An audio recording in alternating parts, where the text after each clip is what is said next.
Thursday night from 9 p.m. to 10 o'clock p.m. Eastern Standard Time on Elevation 52A Sports and Lifestyles, including streaming live on Twitter, Facebook, and YouTube. Let's get into it, man. We're gonna start with the World Series preview. The Dodgers and the Yankees play tomorrow night. A great series. It's gonna be the 12th time these two teams, two blue bloods, have met. This will be the 120th edition of the World Series, 120th World Series. So it's like a milestone of a World Series, 2024, and it will begin tomorrow on October 25th. If necessary, we go. The last game will be on November 2nd. Now let's look at these two teams. Dodgers obviously managed by Dave Roberts. They had a 98-64 record. Aaron Boone manages the Yankees. They had a 94-68 record. So the Dodgers have the best record. So they're gonna have home field advantage at Dodger Stadium. So all the games gonna be on Fox. Joe Davis, John Smoltz, Ken Rosenthal, and Tom Verducci will be covering the game as far as the television is concerned. And it's the 12th meeting between these two teams.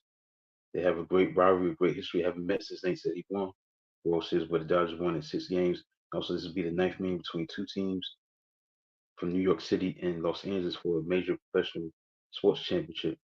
It happened in the World Series 1963, 1977, 1978, 1981. That has to be the Dodgers and the Yankees.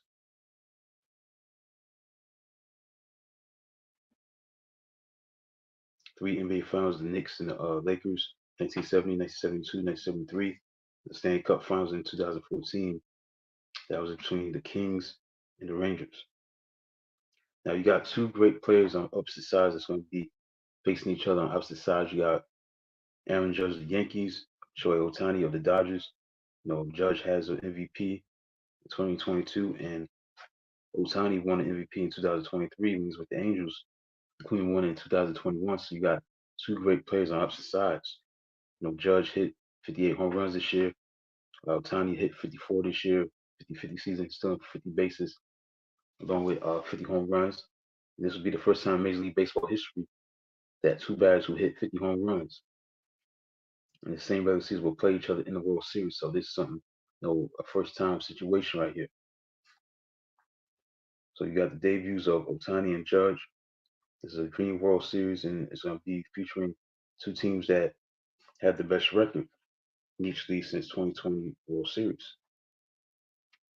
And also, this was just the fifth time in the wild card era where both teams with the best record in each league faced each other in the World Series.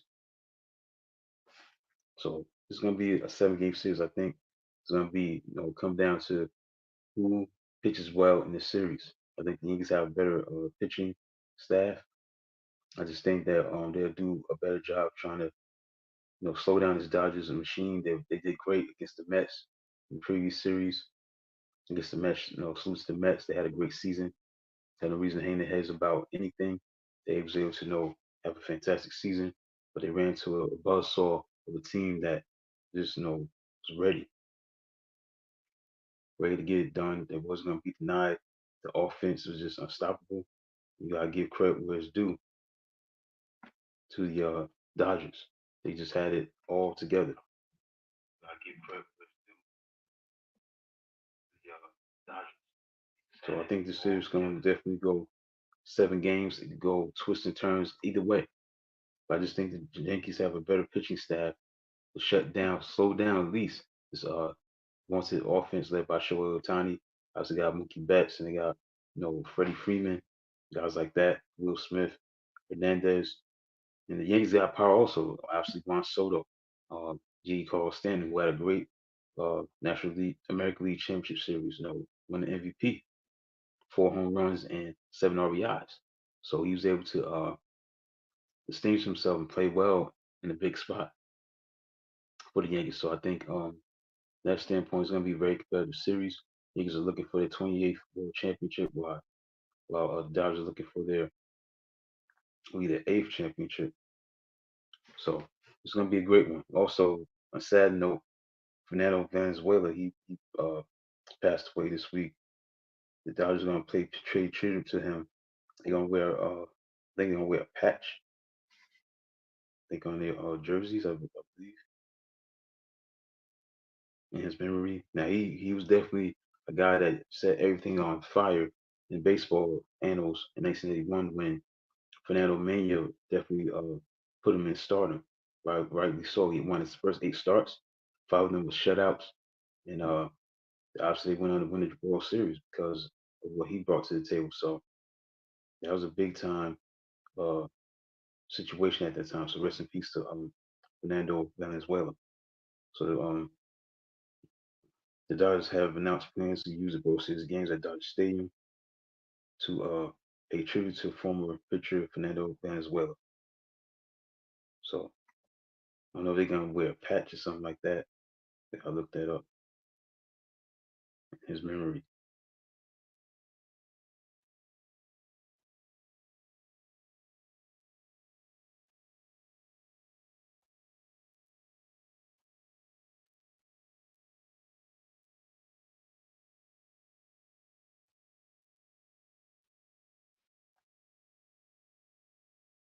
They're gonna wear a uniform patch to honor Fernando Valenzuela during the World Series and into next year. Next year it's gonna be into next year.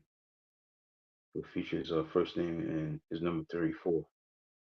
So they wear a patch during the World Series in tribute to Fernando Valenzuela. But I like this series, man. I think it's gonna be a ratings bonanza. I think people gonna definitely be tuning in. I think the Yankees gonna win in 7. It won't shock me if the Dodgers win, but it's gonna be a fantastic series. Star power on both sides and see what happens. So that's my brief preview of the World Series. I like the Yankees in 7. Right now it's time to get into a book that I've been reading a lot for a long time. I'm not reading no more books, excerpts no more. I'm just gonna focus on just sports. I ain't gonna read no more books. I got enough content to carry on. Might change my mind, get back into it later, but we conclude with this one. This is the top 10 memorable home runs in baseball history. I've been doing this 101 most memorable home runs a lot. And we're gonna resume with number 10, Scott Brosius. Brosius the Ferocious. This was the game against the Diamondbacks where Brosius hit a big time home run with 2 outs. Now, first it was in Game 4 where Tino Martinez hit a 2-out 2-run homer off of One Young Kim to tie the game. Then the next night, Scott Brosius was in the same position. The Yankees were trying about 2 runs with Kim on the mound. This time it was Brosius' turn to play the hero as he blasted a 2-out 2-run dinger to tie the game. And the Yankees were going to win 3-2 in 12 innings. So it was the first time in World Series history that 2-out bottom of the ninth home runs had occurred in successful games. Unfortunately, the Yankees would lose the series. That was a big moment for him. At number 9, Kirby Puckett. We'll see you tomorrow night. Obviously, there's a home run that he hit off of Charlie Leibrandt in the bottom of the 11th. The game tied at 3-3. He led off the inning. He hit a walk-off game-winning home run to tie the series up at 7. 3-3, and forced the game 7, where the Twins would win the championship. So he hit that home run, and that was that. Right, Bucky Dent. Definitely the home run that he hit against the Boston Red Sox in that playing game, you know, call it, as the Yankees won in Fenway Park. It was a one-game playoff, and they was able to win that game because of him in a big-time home run.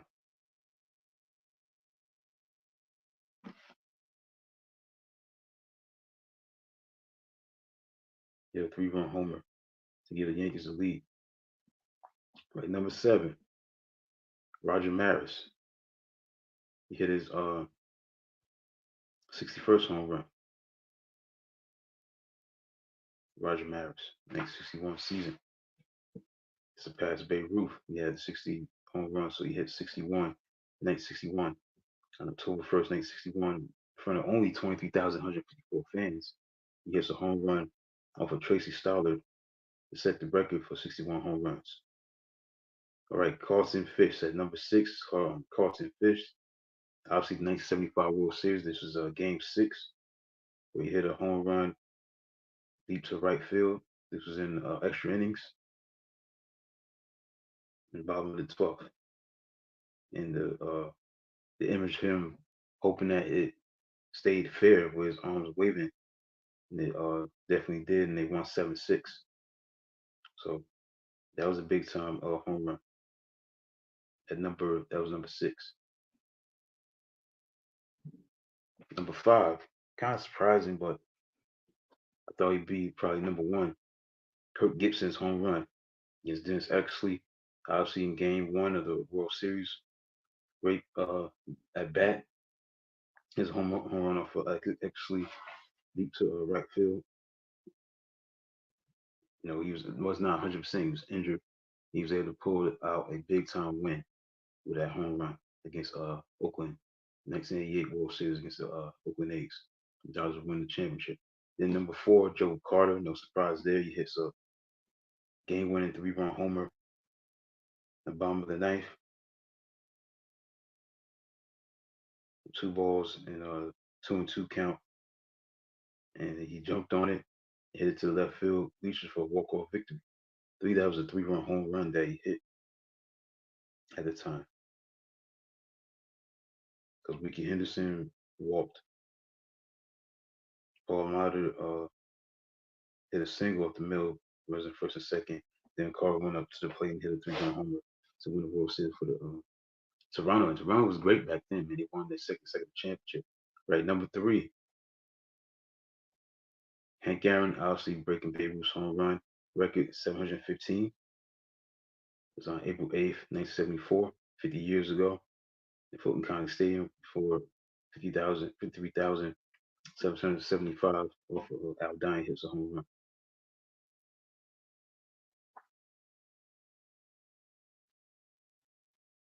Then number 2, Bobby Thompson shot her around the world. That was a famous game, Dodgers and the Giants. On October 3rd, 1951.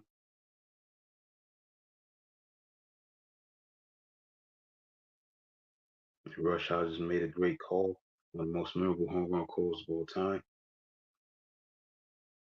And then Bobby Thompson up there swinging. He's had 2 out of 3, a single and a double, and Billy Cox is playing him right on the third baseline. 1 out. Last of the ninth. Branca pitches. Bobby Thompson takes a strike, called on the inside corner. Bobby hitting at 292. He's had a single and a double. He drove in the Giants' first run, long fly to center. Brooklyn leads it 4-2.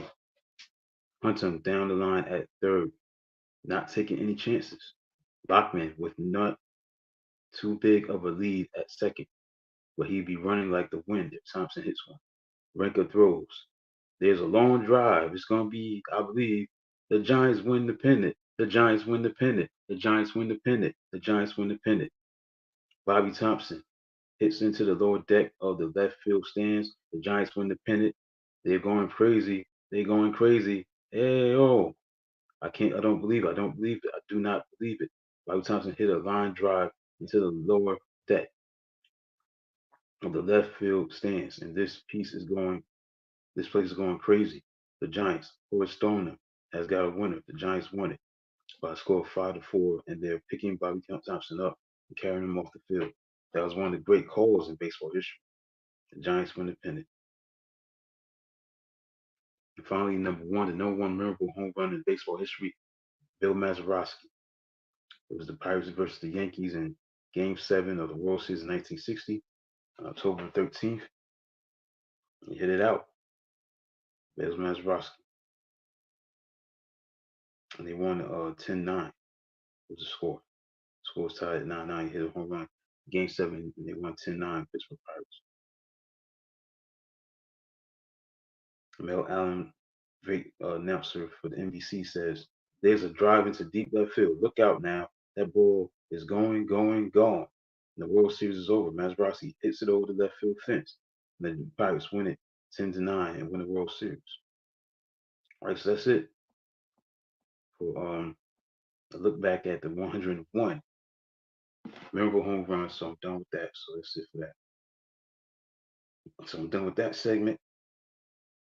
So now it's time to get into the NBA segment.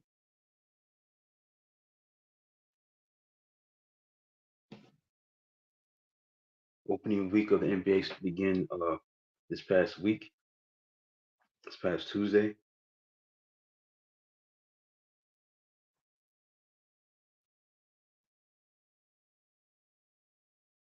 Start with the Boston Celtics blowing out the Knicks 132 to 109. And the key to this game, obviously, this what the Boston Celtics does so well. They shoot a lot of threes and made 29 threes. Fell short of the record. They was able to hit the threes and it was just virtually unstoppable when they got to a great start. And they was able to win a score of 132 to 109 over the Knicks. Knicks trying to prove that they can play with the Celtics. Celtics showed that the Knicks are not on their level with that time performance. Just playing on a high level like that. And that's what they do. The Celtics play great when they shoot them threes. And that's what they did um, on Tuesday to start the season. The season started on October 22nd.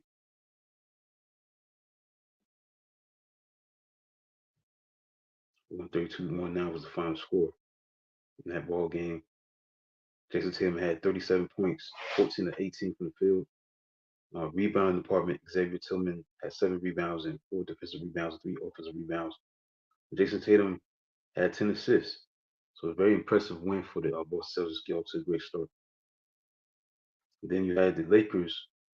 They beat the Timberwolves 110 to 103 in the debut of J.J. Redick's coaching debut.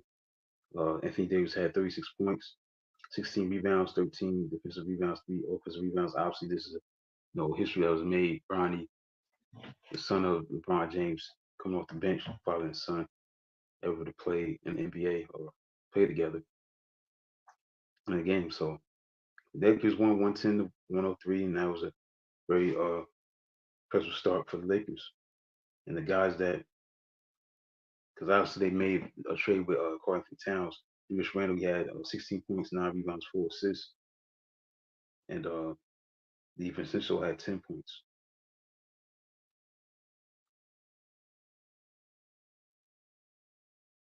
Right. So let's keep moving. Those were 2 games that was on Tuesday night. Then we get to Wednesday. We had a lot of games on Wednesday. I'm gonna start with the Bucks and the 76ers. Now, there's a lot of nonsense going on with Joel Embiid, like kind of like participating, choosing when he can play, like participation plan, which is disgraceful because this is a big time season. Our expectations for the Sixers and for Joel Embiid to sit out yesterday was disgraceful because this is a big season for the Sixers. They got a lot of expectations, made a lot of moves in the off season to try to compete with the Boston Celtics. When you don't have your big man in the middle, that hurts the team. It hurts the fans because they come to see Joel Embiid. Now the NBA is investigating Joel Embiid's game participation. They need Joel Embiid to win a championship. They can't just rely on him being out and just expect to win a playoff spot. This low management is not good. And Paul George didn't play. Obviously, he hyperextended his knee. But the NBA are investigating this situation surrounding Joel Embiid. He'll miss 2 more games, not play against Toronto tomorrow, and not play against the Pacers on Sunday. So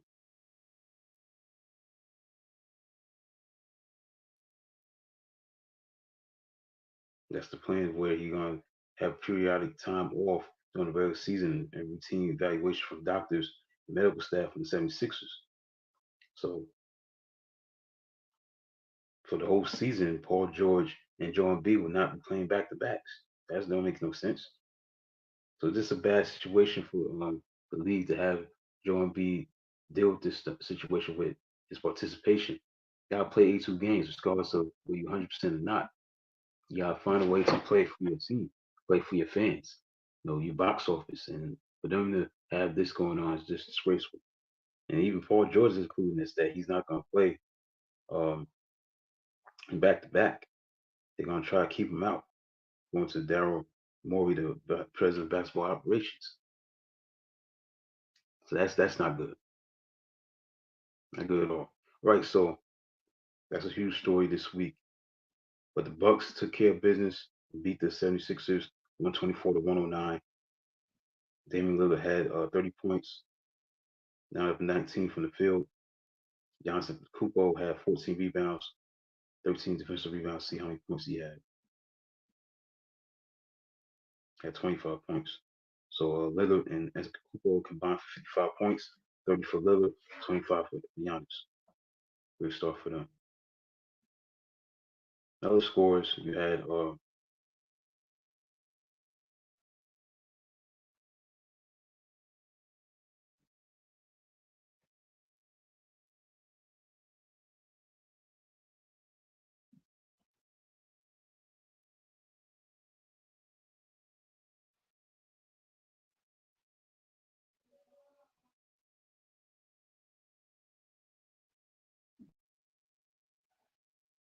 carefully trying to get back to the scores from yesterday.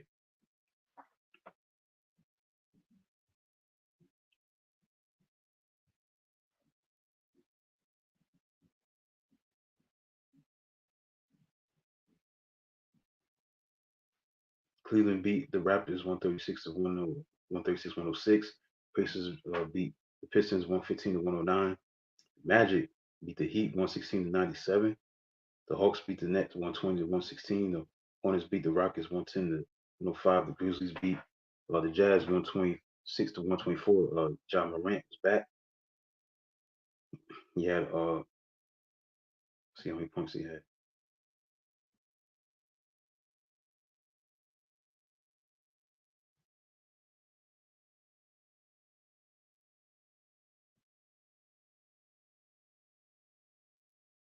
Had 22 points, 10 assists. Desmond Bain had 24 points. Aldama had 27 points. Zach Edey had 5 points for rebounds. They won 126 to 124. Right, let's keep it moving.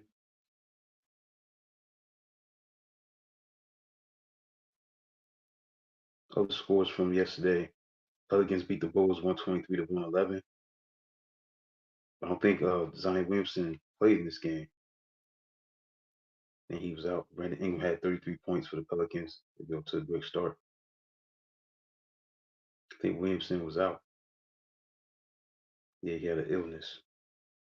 Now, they're going to need him to be healthy and whole and complete for them to compete with the Western Conference.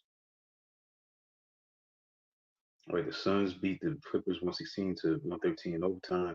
And the Warriors beat the Trailblazers 139 to 104. Let's look at the Suns beat the Clippers as the Clippers open up their new stadium, new arena, Intuit Dome. That's their new arena that they're playing in. Durant had 25 points. James Harden, the losing cause, had 29 points, 12 rebounds, 8 assists, but he did turn the ball 8 times.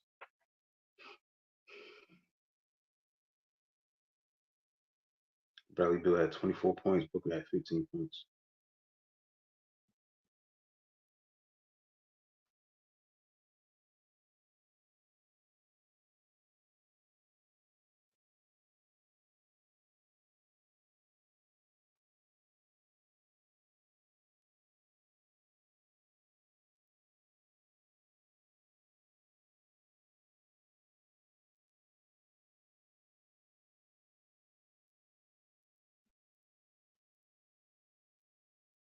Yep.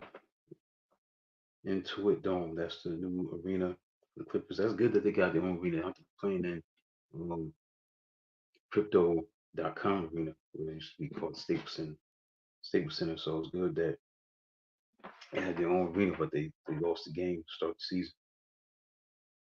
It was their opener in LA.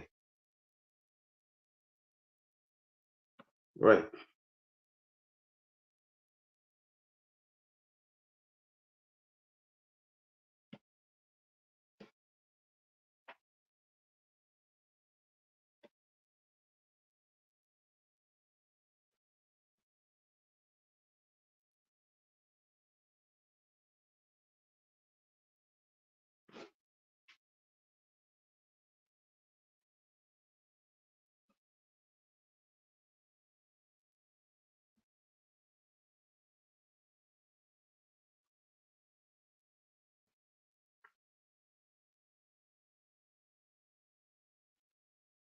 think that's all the games that were played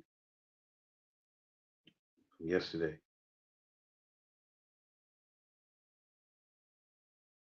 I talked about that one over. All right, so that's it. Let's talk about today's games. Not that many games on today. Yeah, the Spurs and Mavericks. Obviously, the debut of Klay Thompson playing with a new team. Let's look at the scores from that game. Other games were on today, other than the two games that's on TNT.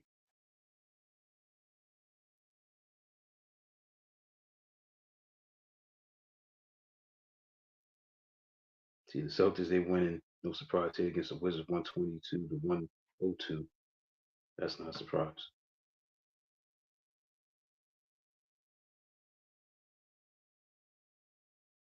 Right now, the Mavericks lead 87 to 80. Timberwolves play the Kings tonight.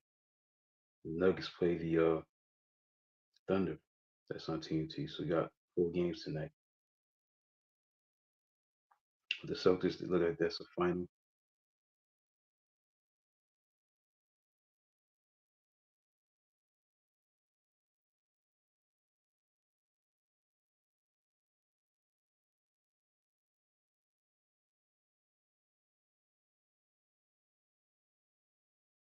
But now the Dallas wins. They lead 87-80 fourth quarter.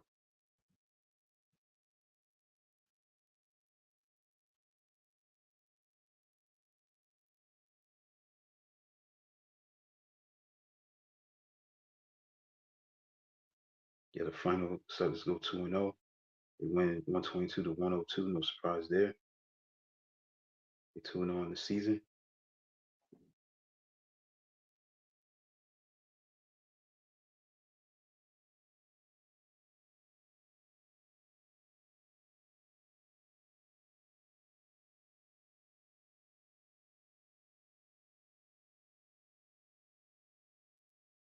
Tatum had 25. Brown had 27. Tatum almost had a triple double. He had 11 rebounds, 6 assists. No surprise there. Celtics playing good right now. They're off to a great start.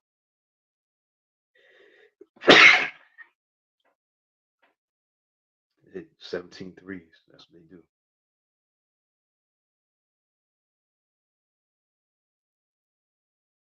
All right, so that's it for the recap of the NBA.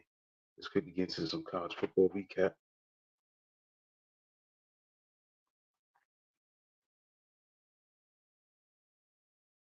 Last week's game, I think the game of the week in college football definitely was the Miami Louisville game. But Miami won 52-45. It's just a shootout. There was no defense at all. Both offenses just explosive. But the thing about Miami, they found a way to win again, found a way to get it done. And Cam Ward, definitely Heisman Trophy candidate. Yeah, I put him in the top 5. Definitely the number one, in case the number one guy for the Heisman. This guy's playing excellent, excellent football. Um, that's what it comes down to.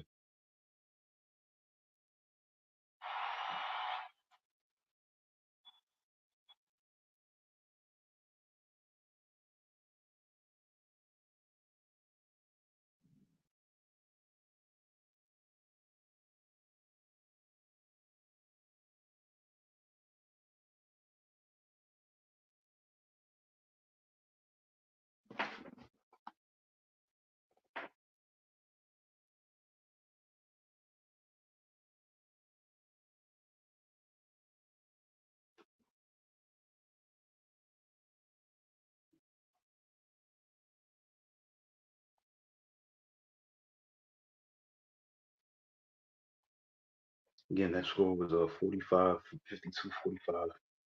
That was the final score between Miami and Louisville. That was just a great shootout. Love football. That was just a great, shootout in football when you talk about back and forth, high scoring, especially in that third quarter. You know what I'm saying? There's just so much going on. But Cam Ward threw 4 touchdown passes. Um, third quarter was just a wild quarter in that second half. But touchdowns. Miami had control of the game. They was up 31 to 17, but then They come back with a kickoff return for a touchdown that was like about 100 yards by calling Lacey. Then Miami fumbles the ball and they score a touchdown to tie it at 31-31. Then Miami go back down the field, score. Then Cardinals come back and score. I'm saying they just this back and forth situation in that second half. The Miami was able to pull away, go up by 14 points, but uh, the Cardinals came right back. So it's just something that Miami has to fix. If they want to win that championship, they can't give up all these points. If you end up a lot of points the last 2 games, California, Louisville, Virginia Tech, so their defense, scoring wise, they got shove that up. Shove that up. They got a great offense, definitely. The offense is explosive, but they gotta get better defensively in order to win the championship. So big time win for Miami. Now they play Florida State. They're definitely gonna be the heavy favorites in that one. So we see about that.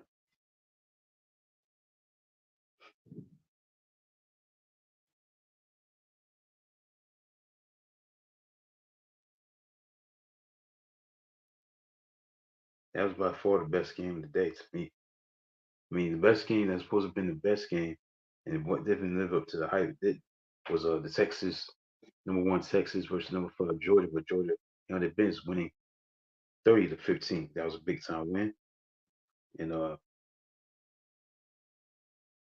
was a big time win for Georgia, winning 30-15 on the road in Texas.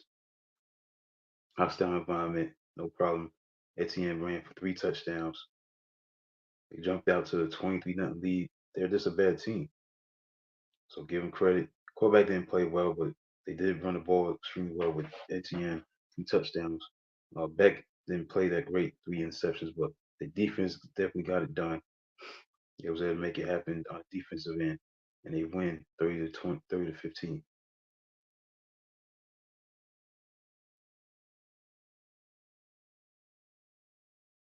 They held Texas offense to 259 yards. They only ran the ball for 29 yards, so they did a great job defensively. That's one of the reasons why Texas lost this game. Yep.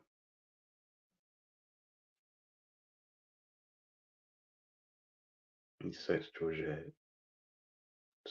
had 7 sacks.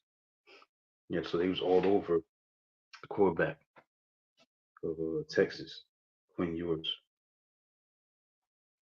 Right, so that's storyline that.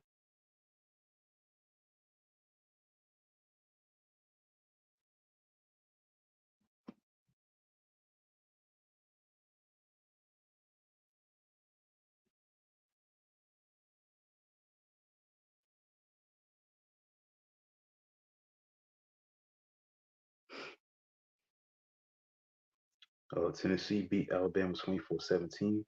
That was a big win for Tennessee. And now Alabama could be out of it, man. If they lose one more game or two, they may not be in the postseason. Obviously, it's official. Michigan will not be in the postseason. They lost to Illinois 21-7. So that's 3 losses for them. So they're 4-3. While Illinois is 6-1. So they're doing good this year. They got a big game this weekend. They play Illinois, the #1 team in the country. So that's going to be an interesting test for them. Those games, worth discussing. Basically it. Let's fast forward to week 9. Right now, you got Pittsburgh winning 31-0.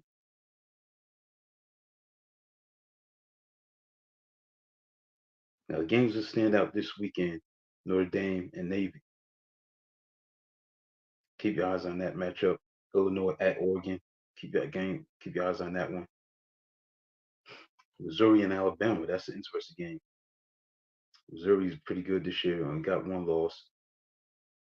6-1 against Alabama. That could be an elimination game for Alabama before they go into November because it's the final Saturday in October. This is it before we go into November. So Alabama has to win out. You got Texas at Vanderbilt, LSU at Texas A&M, number 8, number 4, number 14 versus number 8 LSU. number 18 in the country against number 14, Texas A&M. So see what happens those matchups. So you go with my picks of the week for last week quickly before I go to the NFL coverage. Did pretty good last week.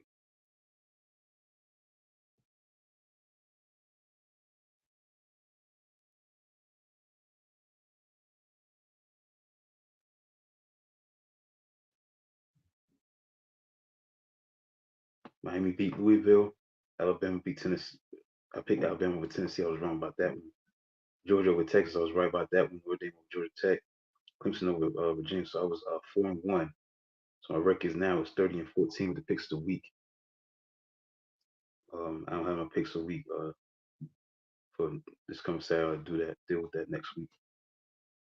Final episode in October. But let's get into the National Football League.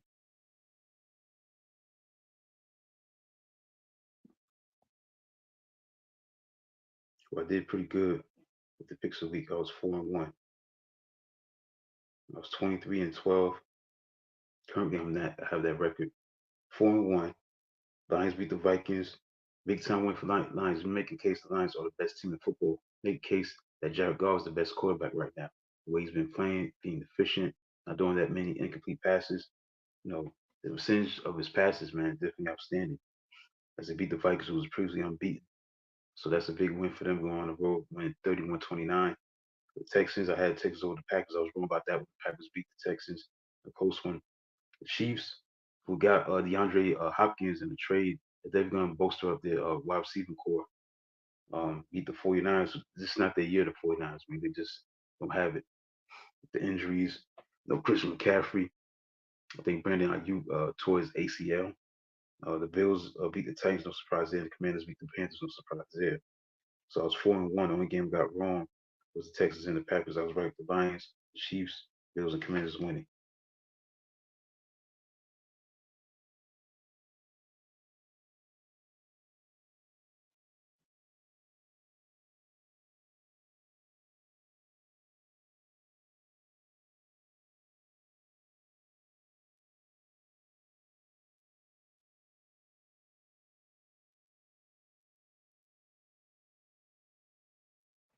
Speaking of the NFL, the game was tied between the Rams and the Vikings. It's 14-14.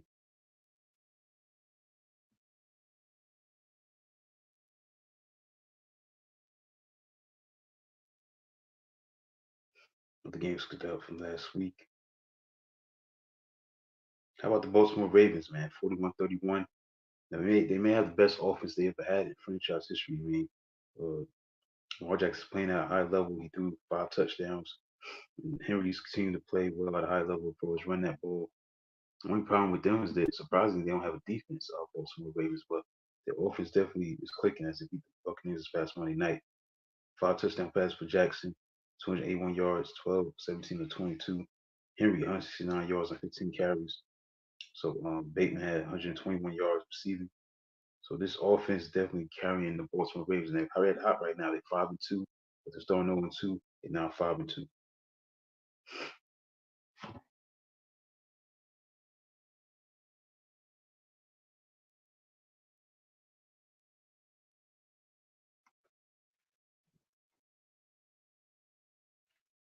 That's basically it, man, for the NFL landscape. Week 7.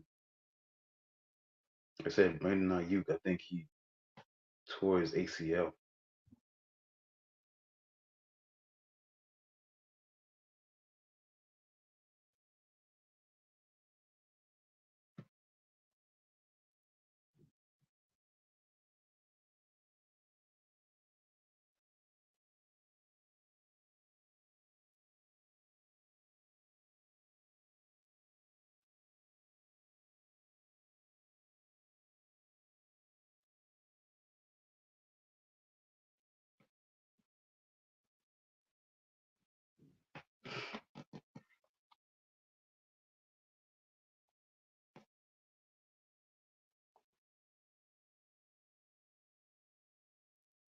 Yeah, I think he tore his ACL.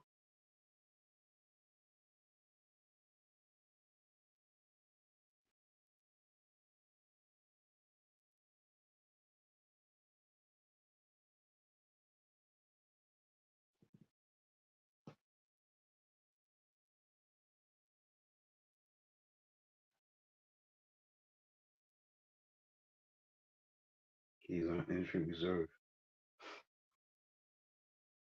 with his knee, so hurt his knee.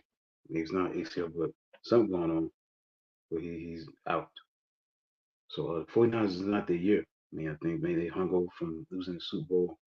It's not the same team, obviously, with the injuries and Christian McCaffrey, but they just not looking good as you expect them to look. We talk about this team.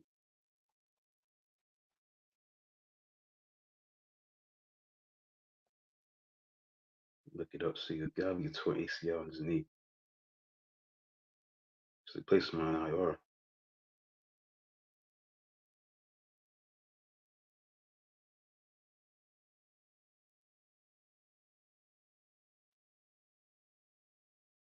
Yeah, he tore ligaments in his right knee.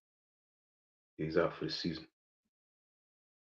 All right, let's move on to what's look for in this coming week for the NFL.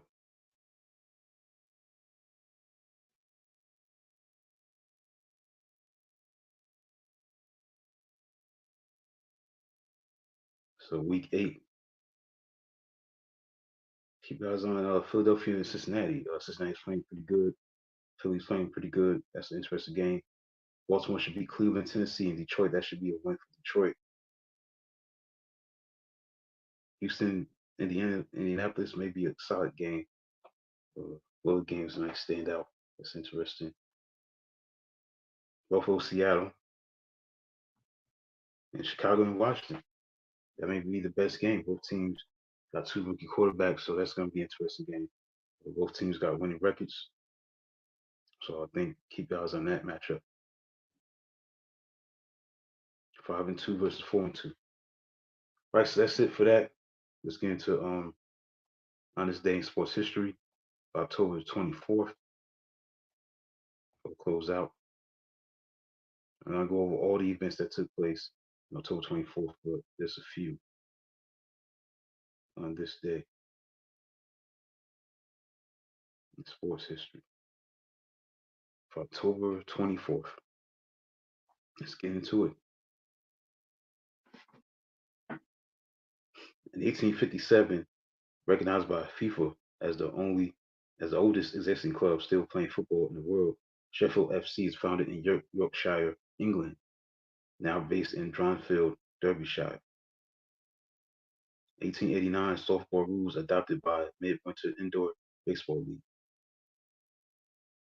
In 1939, October 24th, George Maggio won American League MVP as Jimmy Fox was the runner-up. So I'm going to skip around. I'm going to talk about all the history moments that happened. 1957, the Cincinnati Redlegs declined to move to Roosevelt Stadium in Jersey City. Interesting. 1963, Sandy Koufax won the Cy Young Award.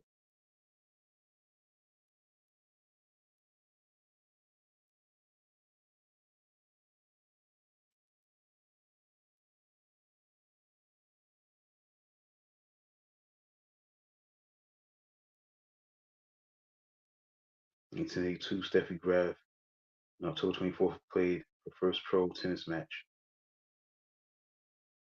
1986, Los Angeles Dodgers infielder Bill Russell announced his retirement.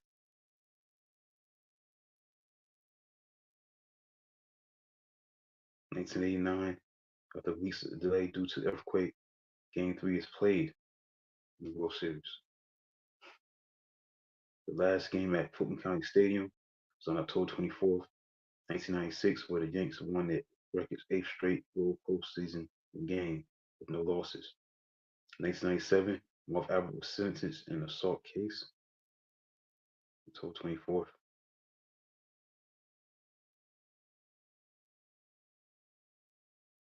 2009, Notre Dame in the College Football Holy War beat Boston College 2016 in South Bend.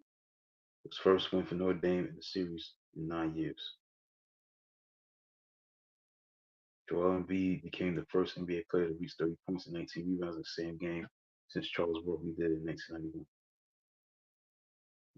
Michael Jordan, 1984 Nike airships sold for 1.472 million at Sotheby's a new record for sneakers at auction. Tom Brady in 2021 threw a 600 touchdown pass. He's the first quarterback to have 600 touchdown passes. He connected with Mike Evans in the first quarter as the Buccaneers beat the Bears in a rout 38-3. Last year on October 24th, 2023, Arizona Diamondbacks beat Philadelphia Phillies 4-2 in the Citizens Bank Park in Philadelphia to win the pennant 4 in 7 games to advance to World Series. Right, so that's it for the show. Check out my article I have up right now on E52, E5280sports.com, E5280sports.com. I have a new article. It's basically talking about the World Series. No, not the World Series. The playoffs that was taking place recently. ALCS and LCS recap. You check that out. Also, I did the NBA preview. Will have won the championship. So I cover a lot in this piece that I did. College football week 7 and 8, NFL 6 and 7 recap and preview, Major League Baseball playoffs preview and recap, and NBA season preview. So that's what took place in this article. So check it out. Who I think is going to win the championship in the NBA. So that's it. Check it out on E5280sports.com. E5280sports.com. So that's it for the show for tonight. Next week will be the last show of the month of October 31st. It'll be the 25th episode of Inside Sports with Rashad Mitchell. So Inside Sports with Rashad Mitchell will be 25. No, Inside Sports with Rashad Mitchell will be the 25th episode. So I'm ending with a bang. We're going to November. I got to finish up October first and foremost. So it's been a great month so far. So until then, this is Rashad Mitchell. Comes to you live on Elevation 52A Sports and Lifestyles. Streaming live on YouTube, Facebook, and Twitter. YouTube, Facebook, and Twitter. Be back next Thursday night for the final episode in the month of October. Until then, talk to you next time, next Thursday night from 9 p.m. to 10 o'clock p.m. Eastern Standard Time. Only on Elevation 52A Sports and Lifestyles. Streaming live on YouTube, Facebook, and Twitter. YouTube, Facebook, and Twitter. Until then, have a good night. Talk to you next Thursday night.